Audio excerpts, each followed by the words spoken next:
লোটে লোটে কত করে কাকা? লোটে 80 টাকা আছে কিলো। কিলো সবগুলো নিয়ে নেন। আমাদের ওখানে কলকাতা আরো কম দাম। চিংড়ি বাড়ির লোক দেখলে বলবে আনন্দ হয়ে যাবে।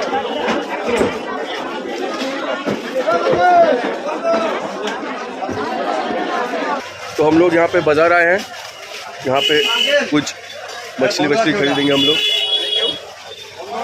ये दीघा बाज़ार है, यहाँ पे सब कुछ मिलता है। ब्रेकफास्ट कोई करना चाहते हो तो ब्रेकफास्ट मिलेगा। देखिए सब लोग ब्रेकफास्ट कर रहे हैं यहाँ पे। हम लोग का खाना हो गया भाई, गरम थोड़ी खाए हैं, ठंडा थोड़ी खाए हैं। सब लोग यहाँ पे ब्रेकफास्ट कर रहा है। तो हम लोग अभी मछली खरीदेंगे, मछली खरीदने आए हैं। चलो देखते हैं क्या क्या मछली मिलता है यहाँ पे। बोलो बोलो क्या की बात है, बोलो।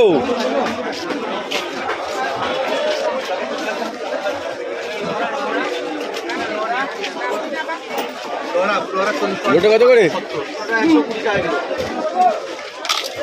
दादा लोटे?